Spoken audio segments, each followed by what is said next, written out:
기다림에는 두 가지 마음이 공존하는 것 같습니다. 설레임과 두려움입니다. 주님의 다시 오심을 기다리는 우리에게 어떤 마음이 있는지 오늘 이 새벽에 생각해 보았으면 좋겠습니다.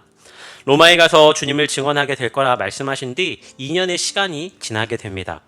총독도 새로 바뀌게 되었습니다.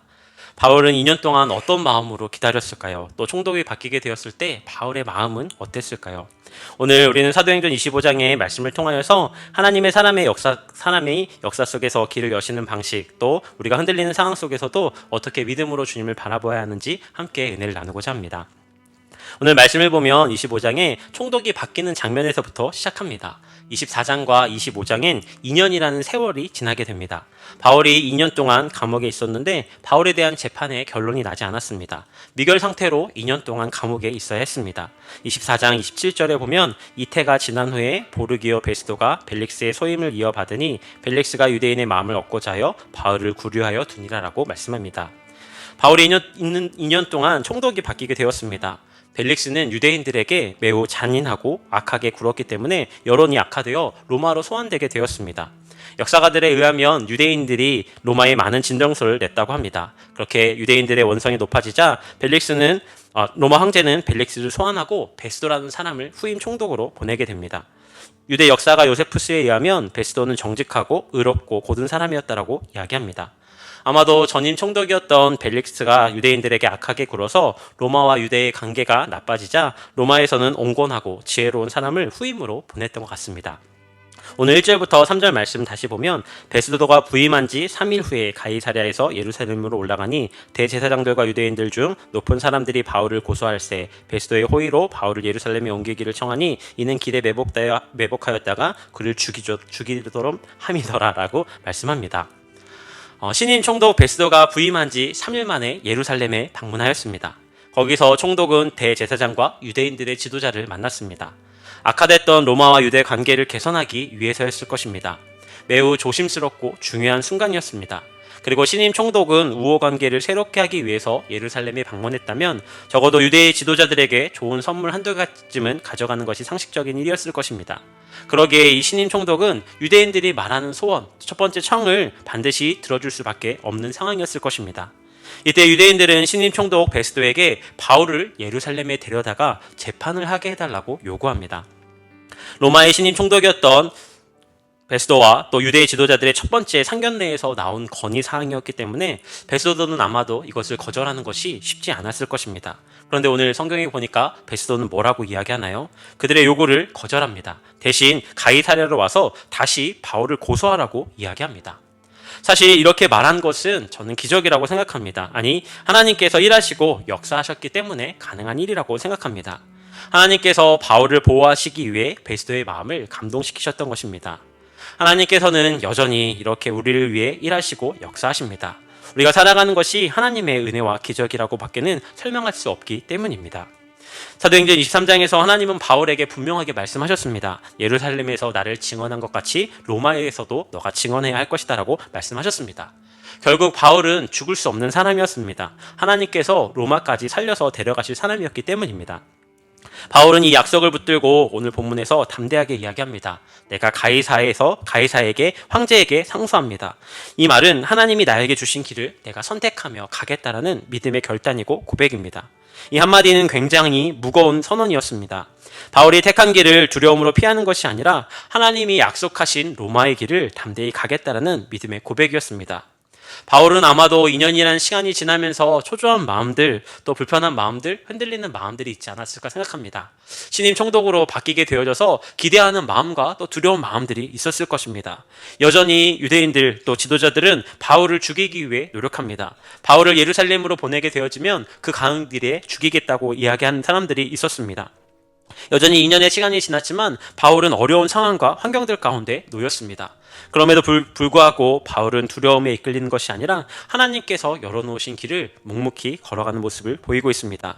바울이 감옥에 갇힌 채 재판을 받았던 상황이 마찬가지였음을 보게 됩니다. 바울은 단순히 자신을 변호하는 것이 아니라 하나님께서 열어주신 그 길을 가겠노라고 오늘 믿음의 고백을 하고 있는 모습을 오늘 본문 가운데 우리에게 보여주고 있습니다. 이 말씀을 통하여 우리에게 던져주는 질문이 있습니다. 먼저 첫 번째로 억울함 속에서도 우리도 하나님의 주권을 신뢰하고 있는가라는 것입니다. 바울의 상황은 억울했습니다. 유대인들이 고발하는 내용도 사실이 아니었고 유대 지도자들은 바울을 미워했습니다. 총독은 정치적인 이유로 바울을 이용하려고 하였습니다. 다시금 베스도는 다시금 가이사랴에 와서 바울을 불러내 이야기합니다. 너가 예루살렘에 올라가서 다시 재판을 받는 것이 어떻겠느냐라고 이야기합니다. 정치적인 이유로 바울을 이용하려고 했던 것입니다. 그런데 바울은 억울함에 흔들리지 않고 담대하게 이야기합니다. 왜냐하면 바울은 상황이 아니라 하나님을 기준으로 삼았기 때문입니다. 하나님께서 로마에 가서 나를 위해 증언하게 될 것이다 라는 그 말씀을 2년이라는 긴 세월이 지나게 되었지만 그럼에도 불구하고 하나님의 말씀을 믿고 의지하고 신뢰하며 하나님의 주권을 신뢰하고 있었기 때문입니다. 눈앞에 보이는 총독의 모습들과 유대 지도자들의 모습들을 바라본 것이 아니라 하나님의 주권을 신뢰하고 하나님을 바라보았던 것입니다.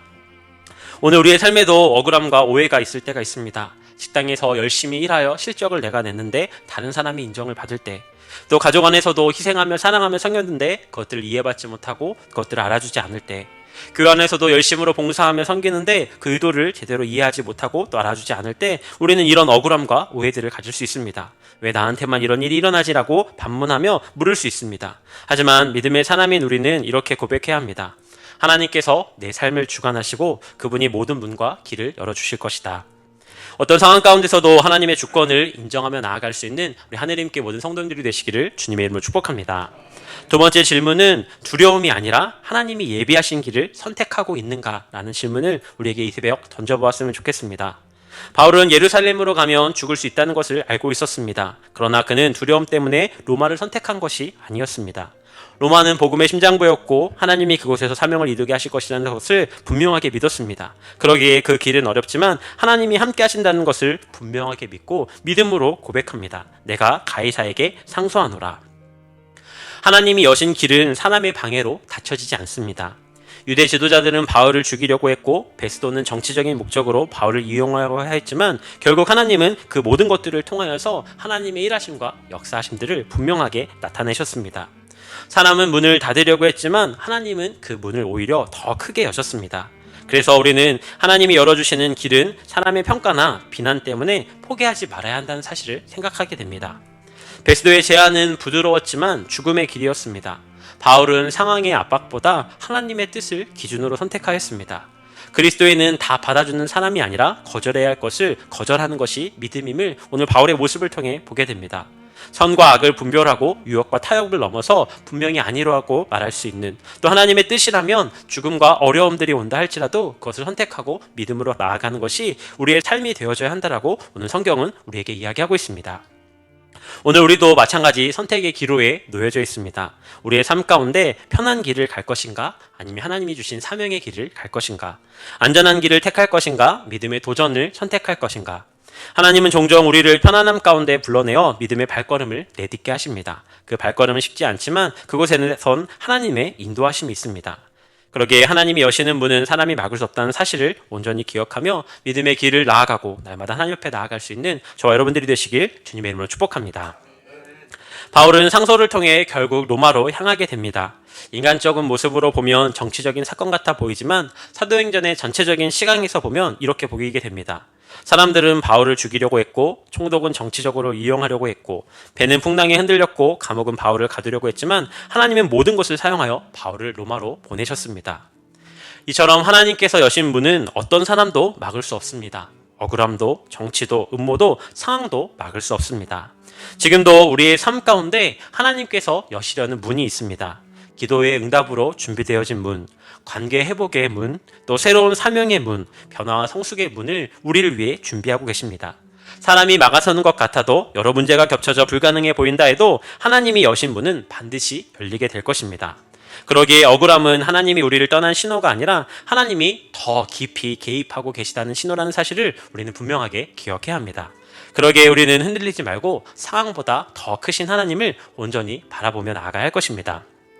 오늘 본문을 통하여 성경은 우리에게 이렇게 질문합니다. 억울함 속에서도 하나님을 신뢰하고 있는가? 두려움 속에서도 믿음으로 하나님을 바라보고 있는가? 하나님의 문 앞에서 머뭇거리고 있지는 않는가? 담대히 그 주님의 부르심 가운데 순종하며 나아가고 있는가? 우리에게 질문하고 있습니다. 바울은 로마에서 죽음을 맞이할 것을 알고 있었습니다. 그러나 그는 그 길을 선택합니다. 왜냐하면 하나님께서 준비하신 길이고 하나님께서 주신 사명이기 때문입니다. 오늘 우리 앞에도 선택의 길이 있습니다. 두려움의 길을 갈 것인지 아니면 하나님의 약속의 길을 갈 것인지. 바울은 억울함 속에서도 하나님이 여기신 길을 바라보았습니다. 사람들은 그 길을 막으려고 했지만 하나님은 오히려 그 길을 더 환하게 열어주셨습니다. 우리도 오늘 억울함 속에서도 흔들리지 않는 믿음으로, 또 사명 때문에 결단하는 믿음으로, 또 하나님이 여신 길을 걸어가는 믿음을 가지며 나아갈 수 있는 저와 여러분들 되시길 주님의 이름으로 축복합니다. 하나님은 지금도 우리를 보호하시고 또 인도하시고 때가 되면 반드시 길을 열어주시는 분이십니다. 오늘 하루도 그 하나님을 신뢰하며 담대히 믿음의 길을 걸어갈 수 있는 우리 하늘의 함께 모든 성도님들이 되시기를 주님의 이름으로 축복합니다. 기도하겠습니다.